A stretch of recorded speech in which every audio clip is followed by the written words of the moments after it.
de l'homme, de ses facultés intellectuelles et de son éducation par Adrien-Claude Helvétius. Préface. L'amour des hommes et de la vérité m'a fait composer cet ouvrage. Qu'ils se connaissent, qu'ils aient des idées nettes de la morale, ils seront heureux et vertueux. Mes intentions ne peuvent être suspectes. Si j'eusse donné ce livre de mon vivant, je me serais exposé à la persécution et n'aurais accumulé sur moi ni richesse, ni dignité nouvelle. En donnant cet ouvrage au public, j'observerai qu'un écrit lui paraît méprisable, ou parce que l'auteur ne se donne pas la peine nécessaire pour le bien faire, ou parce qu'il a peu d'esprit, ou parce qu'enfin, il n'est pas de bonne foi avec lui-même. Je n'ai rien à me reprocher à ce dernier égard. La plupart des auteurs sont dans leurs écrits ce que les gens du monde sont dans la conversation, uniquement occupés d'y plaire, peu leur importe que ce soit par des mensonges ou par des vérités. Tout écrivain qui désire la faveur des puissants et l'estime du moment en doit adopter les idées.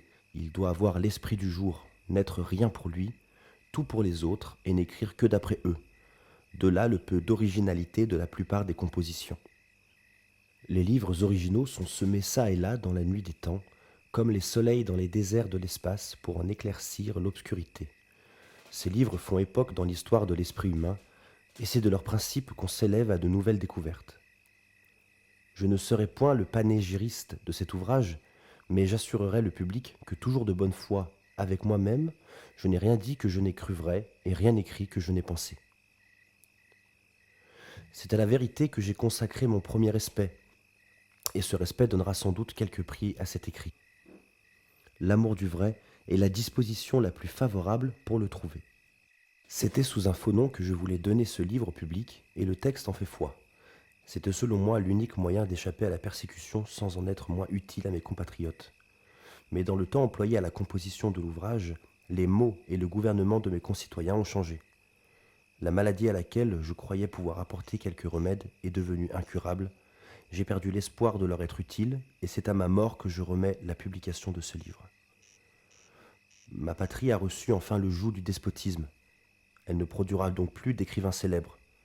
Le propre du despotisme est d'étouffer la pensée dans les esprits et la vertu dans les âmes.